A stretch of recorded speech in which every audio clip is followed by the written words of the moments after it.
4 দিনের সরকারি সফরে চীনে পৌঁছেছেন প্রধান উপদেষ্টা অধ্যাপক মোহাম্মদ ইউনূস। বুধবার বাংলাদেশ সময় বিকেল 4টা 15 মিনিটে দেশটির হাইনানে পৌঁছান তিনি। অন্তর্বর্তী সরকারের দায়িত্ব গ্রহণের পর অধ্যাপক ইউনূসের এটি প্রথম দ্বিপাক্ষিক সফর। প্রধান উপদেষ্টার উপ-প্রেস সচিব আবুল কালাম আজাদ মজুমদার জানান, চীনের কিয়ংহাই বোয়াও আন্তর্জাতিক বিমানবন্দরে প্রধান উপদেষ্টাকে স্বাগত জানান দেশটিতে নিযুক্ত বাংলাদেশের রাষ্ট্রদূত মোহাম্মদ নাজমুল ইসলাম ও হাইনান প্রদেশের ভাইস গভর্নর।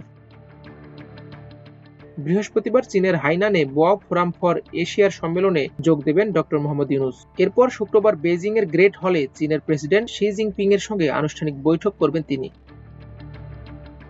এর আগে বুধবার দুপুর 1টার দিকে চীনের উদ্দেশ্যে চায়না সাউদার্ন এয়ারলাইন্সের একটি বিশেষ ফ্লাইটে ঢাকা ছাড়েন প্রধান উপদেষ্টা। মঙ্গলবার পররাষ্ট্র সচিব জসিম-উদ্দিন ঢাকায় পররাষ্ট্র মন্ত্রণালয়ে এক সংবাদ সম্মেলনে জানান, চীন সরকারের আমন্ত্রণে প্রধান উপদেষ্টার এই দ্বিপাক্ষিক সফর। বেইজিংয়ে চীনের প্রেসিডেন্ট শি জিনপিং এর সঙ্গে বৈঠকে দুই দেশের মধ্যে কয়েকটি বিষয়ে চুক্তি ও সমঝোতা স্মারক স্বাক্ষরিত হবে। মাল্টিমিডিয়া ডেস্ক, আমার দেশ।